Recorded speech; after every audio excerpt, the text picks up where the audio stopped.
दोस्तों, देश के प्रधानमंत्री को अपने मैं के आगे ना कुछ देखना है ना दिखाने देना है। कल यही हुआ कि अपनी मैं के आगे जो शपथ ग्रहण समारोह चल रहा था उसी का महिमा मंडन जो है नेशनल इंटरनेशनल टेलीविजन पर होता रहा और देश में हो रहे इतने बड़े घटनाक्रम को भी नजरअंदाज कर दिया गया, क्योंकि अगर ये दिखाया तो कहीं देश के प्रधानमंत्री श्री नरेंद्र मोदी जी की छवि पर दाग न लग जाए।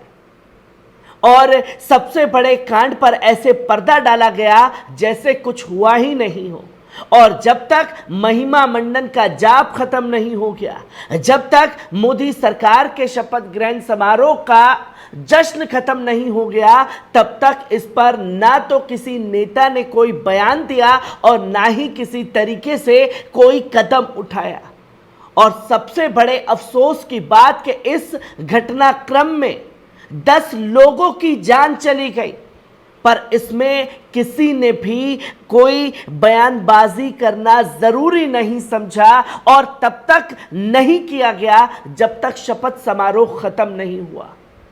और आप भी सोच रहे हैं कि ऐसा क्या हुआ देश में कल बड़ा आतंकी घटना को अंजाम दिया गया, जहां यात्रियों के ऊपर जो है ताबड़तोड़ गोलियां बरसाई गई।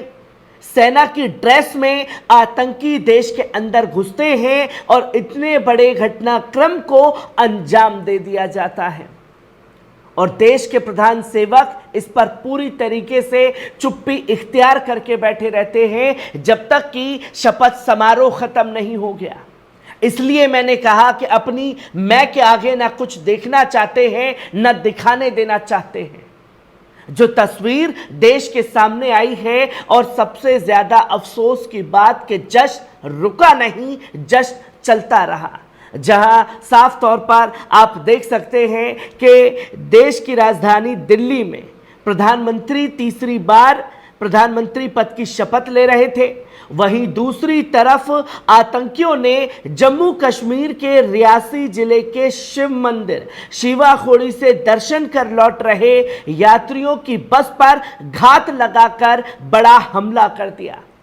इसके बाद बस गहरी खाई में गिरी और इस घटना में 10 लोगों की जानें चली गई। 33 लोग इस घटनाक्रम में घायल हो गए हैं। जहां चीख पुकार मच गई ऐसे समय पर जब देश में शपथ समारोह चल रहा था और शपथ समारोह का जश्न कुछ देर के लिए भी नहीं रुका, पर वो चलता रहा। जहां आतंकियों ने बस पर धोखे से घात लगाकर हमला बोला, सेना की तरह ही कपड़े पहनकर एक आतंकी ने शिव मंदिर शिव खोड़ी से दर्शन कर लौट रहे यात्रियों की बस पर अचानक ताबड़तोड़ गोलियां बरसाना शुरू कर दिया। बस ड्राइवर ने गोली लगने के बाद कुछ देर तक तो कंट्रोल संभाले रखा, लेकिन बाद में उसके नियंत्रण से भी बाहर चली गई और गहरी खाई में जाकर के गिर गई।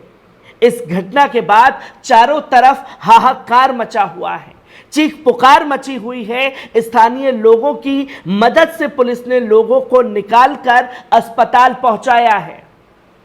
इतना बड़ा घटनाक्रम हो जाता है और देश के प्रधान सेवक ने तो नोटबंदी देश में इसलिए की थी कि आतंकवाद की कमर को तोड़ा जा सके, आतंकवाद खत्म किया जा सके, पर फिर भी बीते 10 सालों में आतंकवाद खत्म होने का नाम देश से नहीं ले रहा है। वहीं इसी चीज की पूरी इनपुट को खंगाला जा रहा है, जिसकी तस्वीर लोगों के सामने आई है। जहां 16 दिसंबर 2023 को बॉर्डर सिक्योरिटी फोर्स अधिकारियों को इंटेलिजेंसी की तरफ से खास इनपुट दिए गए थे। पाकिस्तान बॉर्डर से 250 से 300 आतंकी लॉन्च पैड पर तैयार हैं। इसके बाद ये सभी आतंकी धीरे धीरे भारत में घुसने की लगातार कोशिश करते रहते हैं।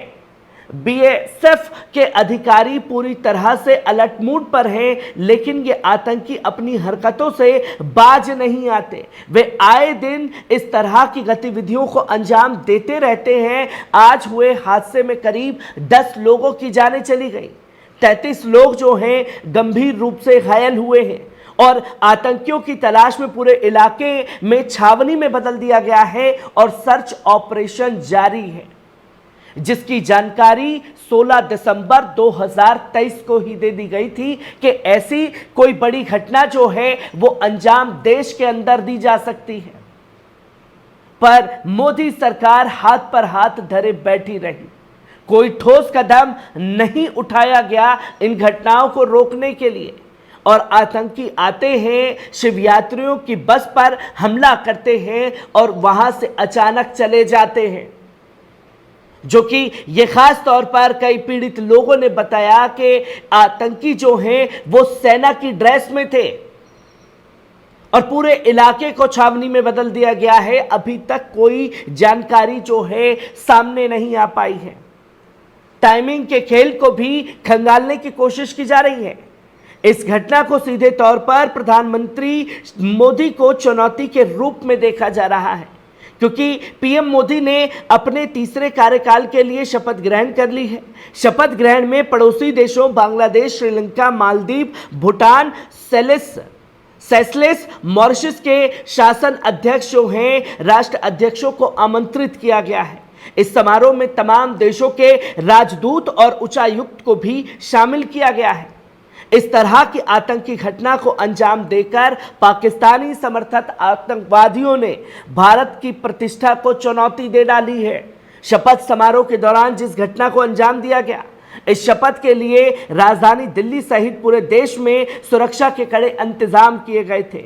हमले के बाद वे दुनिया को यह दिखाना चाहते हैं कि जम्मू कश्मीर में अब भी सक्रिय हैं और उनका प्रभाव अब भी बरकरार है।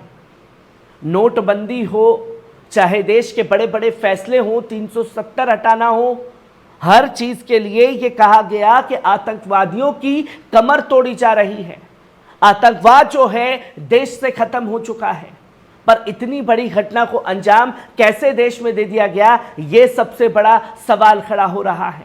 और शपथ समारोह के बाद देश के गृह मंत्री जो हैं वो जागे हैं और उन्होंने साफ तौर पर कहा है कि जम्मू कश्मीर के रियासी तीर्थयात्रियों पर हमले की घटना से बहुत दुखी हूं। उपराज्यपाल और डीजीपी जम्मू कश्मीर से बात की गई है, घटना के बारे में जानकारी ली है। इस कायराना हमले के दोषियों को किसी भी कीमत पर बख्शा नहीं जाएगा। पर जश्न नहीं रुका, जश्न चलता रहा। वहीं मल्लिकार्जुन खड़गे कांग्रेस अध्यक्ष ने भी इस पर कहा है कि प्रधानमंत्री मोदी और उनकी एनडीए सरकार शपथ समारोह और कई देशों के राष्ट्रीय अध्यक्षों के आगमन के बीच तीर्थयात्रियों के ले जा रही बस पर हुआ हमला, एक आतंकी हमले में 10 भारतीयों की जान चली गई। आप अपने लोगों पर हुए जघन्य आतंकवादी हमले और राष्ट्रीय सुरक्षा के प्रति जानबूझकर किए गए इस अपमान की स्पष्ट रूप से निंदा करते हैं। हम पीड़ित परिवारों के साथ अपनी हार्दिक संवेदना व्यक्त करते हैं और घायलों को शीघ्र से शीघ्र ठीक स्वस्थ होने की कामना करते हैं। सरकार और अधिकारियों को पीड़ितों को तत्काल सहायता का मुआवजा दिया जाना चाहिए। अभी 3 सप्ताह पहले ही पहलगाम में पर्यटकों के ऊपर गोलीबारी की गई थी, तब भी कोई ठोस कदम जो है वो नहीं उठाया गया।